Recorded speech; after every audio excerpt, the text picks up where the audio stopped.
In 1999, two psychologists at Cornell, David Dunning and Justin Kruger, ran experiments on human competence. They found that those worst at a task consistently overestimated their performance, believing they were in the top half.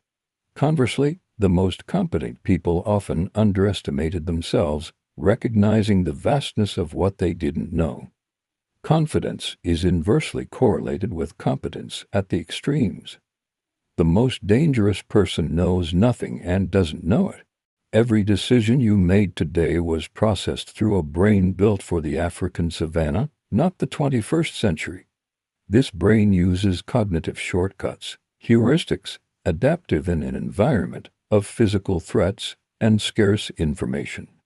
In our complex modern world, these same shortcuts are slowly and invisibly getting you killed. In the next 18 minutes, I will decode 10 cognitive traps, not as vocabulary, but as architecture.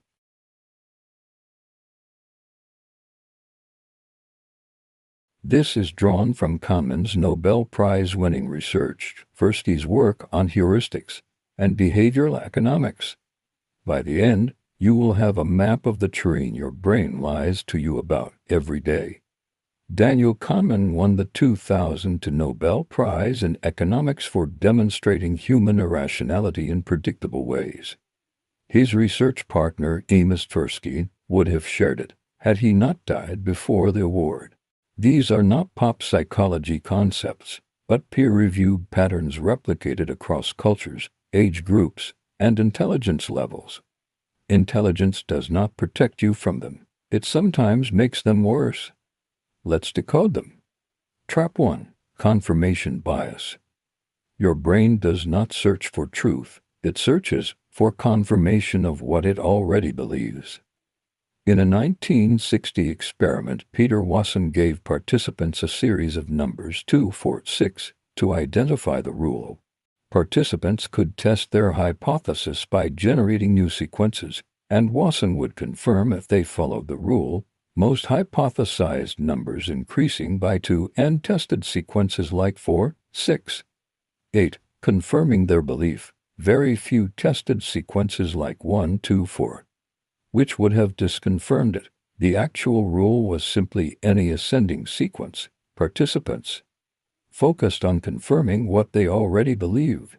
This is not an intelligence failure, but a structural feature. Confirming beliefs is cheap, updating them is expensive. Trap 2. The Dunning-Kruger effect. Metacognition, evaluating your performance, requires the same skill set as the performance itself. If you lack the skill, you lack the ability to recognize that you lack the skill. Incompetence is self-concealing. The most dangerous operators are not novices who know they're novices, but those who have acquired just enough vocabulary to feel like experts. The feeling of competence is indistinguishable from competence until the consequences arrive. Trap 3. Sunk cost fallacy. In 2000, She and Leclerc asked participants if they'd eat an unwanted meal if paid for versus free. The majority said yes if they had paid, even though eating it produced no additional value and real physical discomfort. The sunk cost fallacy is the compulsion to continue investing in a failing course of action because of what you've already invested. Relationships you stay into long, projects you refuse to abandon, positions you refuse to update. The currency you already paid exerts more force on your decisions than actual future outcomes. The brain encodes past investment as present loss. Abandoning the investment feels like losing again, so the brain keeps doubling down. Trap 4. Availability heuristic. After 9/11s, airline travel dropped dramatically and road travel spiked. This resulted in an estimated 1,500 additional road fatalities, people avoiding planes, which are statistically safer. The vividness, repetition, and emotional weight of the 9/11's image made plane crashes feel overwhelmingly probable. Your brain estimates event probability based on how easily an example comes to mind.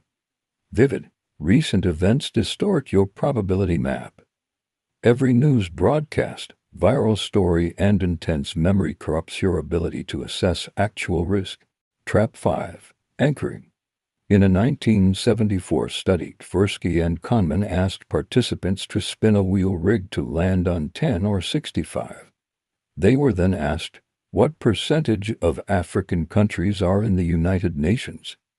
Those who saw 65 gave higher estimates.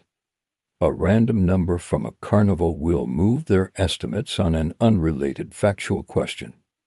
The brain anchors to the most recently encountered numerical value, even if irrelevant. This mechanism runs in every salary negotiation, price assessment, and first offer in any transaction. The person who makes the first offer in a negotiation has already won the most important psychological battle. Trap 6. Survivorship bias. During WWI, the U.S. military examined returning planes for bullet damage.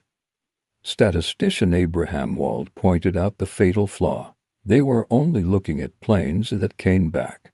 The planes hit in those same areas, but didn't survive, were not in the data. The relevant pattern was not where surviving planes were hit, but where they hadn't been, because those hits were fatal.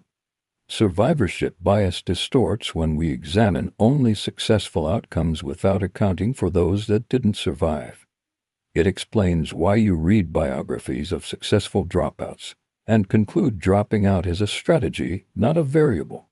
Trap 7. The planning fallacy. The Sydney Opera House was projected to cost $7 million and be completed in 1963. It was completed in 1973 at a cost of $102 million. The Denver airport baggage system cost over $600 million. The Channel Tunnel came in 80% over budget. This fallacy is the consistent tendency to underestimate time, costs, and risks. It's not corrected by intelligence or experience. Project managers, Nobel laureates, surgeons, engineers, and architects make it. First, we construct a best-case scenario and adjust insufficiently for obstacles. Second, we focus on the singular project. Trap 8. The fundamental attribution error. In 1977, Lee Ross conducted an experiment with a game show. Contestants, assigned harder questions, were rated less intelligent by observers than hosts, who selected their own questions. The roles created an appearance of competence difference that didn't exist. Observers attributed it to people, not structure. This is the fundamental attribution error, attributing others' behavior to character rather than circumstances. To see the homeless person and conclude something about who they are rather than what happened to them. The flip side, when we succeed, it's ability. When we fail, it's circumstance. Others' failures are who they are. Trap 9. Status quo bias. In 1988, Samuelson and Zeckhauser showed people prefer the current state over alternatives, even when alternatives are objectively better. Not because they evaluated them, but because changing requires effort. Most people are in the wrong pension fund, job, or city, not by choice, but by never actively choosing to leave. The status quo is not a choice, it's the absence of one. The brain experiences this absence as contentment. Trap 10. Scope insensitivity.